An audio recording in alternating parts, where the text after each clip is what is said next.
Assalamualaikum warahmatullahi wabarakatuh.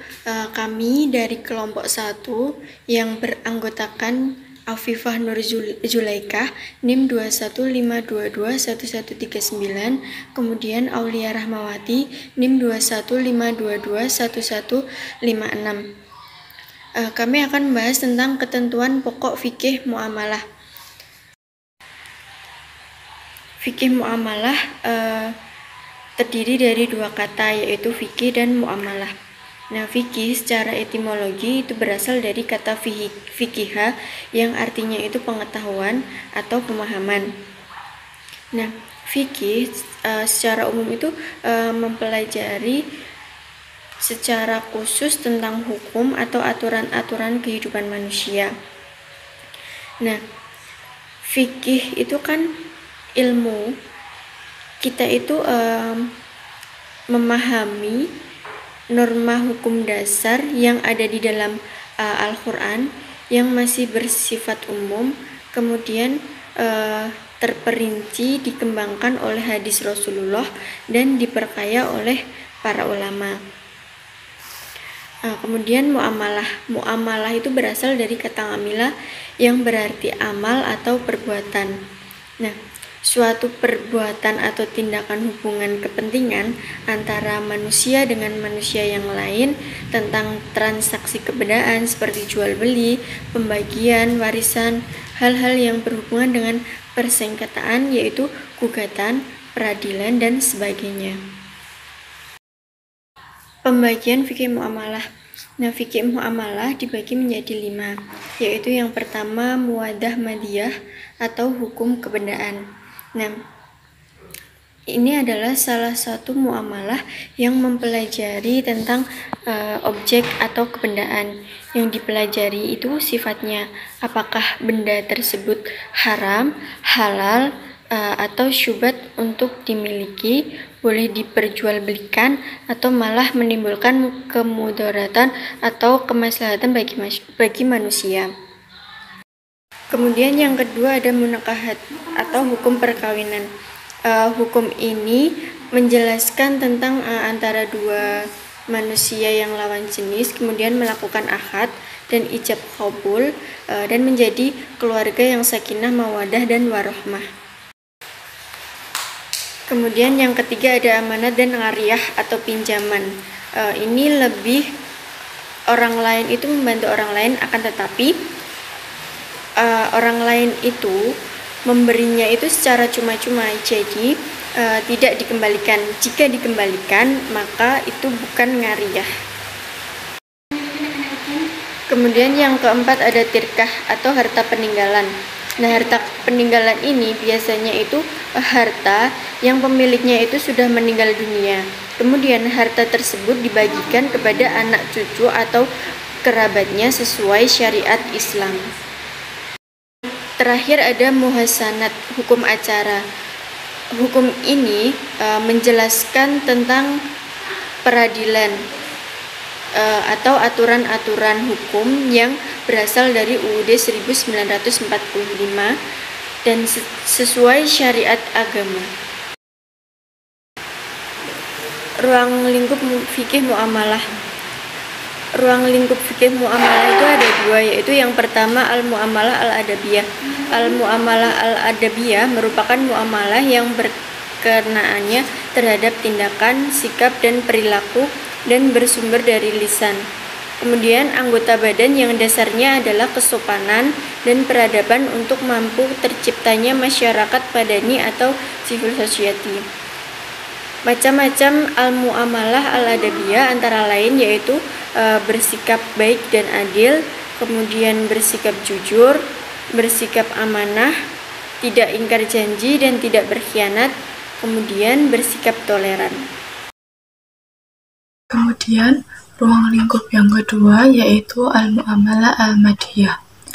Al-muamalah al-madiyah ialah muamalah yang berkaitan dengan materi atau yang porosnya berada di atas sesuatu yang bersifat material seperti jual beli barang dan jasa serta yang merupakan pertukaran properti dan kemanfaatan antar manusia melalui akad atau transaksi.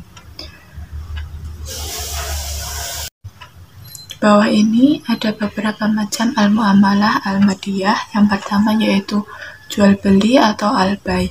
Dalam bahasa Arab, al-bay memiliki arti jual beli, transaksi bisnis atau aktivitas industri apapun jenisnya, di mana semua itu memiliki tujuan untuk menghasilkan keuntungan. Dalam ilmu ekonomi, diungkapkan bahwa terdapat dua motif yang mendorong seseorang untuk melakukan kegiatan bisnis atau usaha, yakni motif keuntungan dan motif pencapaian prestasi. Dalam melakukan kegiatan usaha dan industri, pengusaha yang berani mengambil risiko sangat masuk akal apabila mendapatkan imbalan berupa keuntungan dari usahanya tersebut. Yang kedua yaitu sewa atau al-ijarah. Sewa artinya penjualan atau pengambil alihan manfaat sesuatu kepada orang lain dengan membayar sesuatu sebagai pengganti. Misalnya uang sewa. Setiap faktor produksi mempunyai nilai jasa atau harga yang wajib dibayarkan. Contohnya, sebagai tenaga kerja ia memperoleh gaji, sebagai pengusaha ia memperoleh laba, dan sebagai pemilik tanah ia memperoleh uang sewa. Yang ketiga yaitu bagi hasil dari penanaman tanaman yang bibitnya dari pemilik tanah atau biasa disebut al-muzara'ah. Beberapa orang tidak memiliki modal untuk berusaha dalam memenuhi kebutuhannya, maka ada orang yang dapat bekerja untuk tuan tanah dan menanami lahan tersebut dan benihnya dari pemilik tanah tersebut. Muamalah ini sungguh menolong mereka dari keterpurukan hidup. Kemudian yang keempat ada al-mudarobah.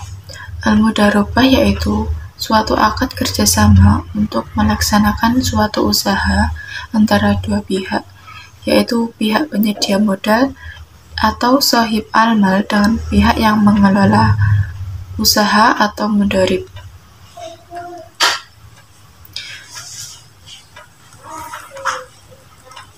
Di mana penentuan bagi hasil berdasarkan rasio yang sudah ditetapkan sebelumnya atas kesepakatan bersama, sedangkan resiko kerugian ditanggung oleh sahib al-mal. Kemudian ada al-wakaf. Asal mula disyariatkan muamalah al-wakaf adalah karena mereka, para orang kaya, ingin meninggalkan peninggalan yang dapat memberikan kemaslahatan dan kemanfaatan bagi umat manusia.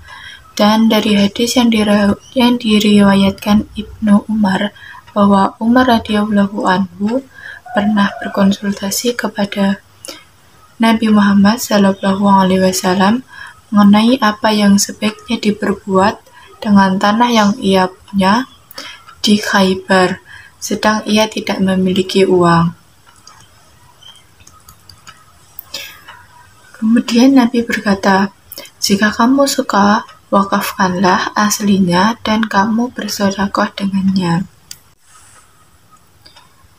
Materi selanjutnya yaitu asas-asas fikih muamalah. Yang pertama yaitu al-adalah. Dalam suatu perjanjian, para pihak harus secara adil menyatakan kehendak dan keadaannya serta melaksanakan semua kewajibannya. Perjanjian harus selalu memiliki manfaat yang sama atau seimbang dan tidak merugikan salah satu pihak. Yang kedua yaitu al-mu'awanah. Al-mu'awanah artinya kemitraan. Kemitraan adalah strategi bisnis yang dilakukan oleh dua pihak atau lebih dalam jangka waktu tertentu untuk mencapai keuntungan bersama berdasarkan prinsip saling membutuhkan dan saling membantu. Yang ketiga yaitu al-musyarakah. Musyarakah adalah akad kerjasama antara pemilik modal yang mencampurkan modalnya untuk mendapatkan keuntungan. Yang keempat ada al-manfa'ah. Al-manfa'ah didefinisikan sebagai kegiatan yang bermanfaat bagi pelaku muamalah itu sendiri. Yang kelima ada antarodin, artinya segala bentuk muamalah antara individu atau kelompok harus dilakukan atas dasar suka sama suka atau sukarela.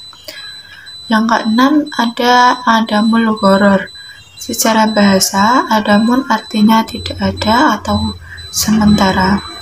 Gharar artinya ketidaktentuan. Maka adamul gharar dapat diartikan menghilangkan sesuatu yang belum tentu jelas. Ketujuh yaitu kebebasan membuat akad. Hukum Islam mengizinkan kebebasan berkontrak.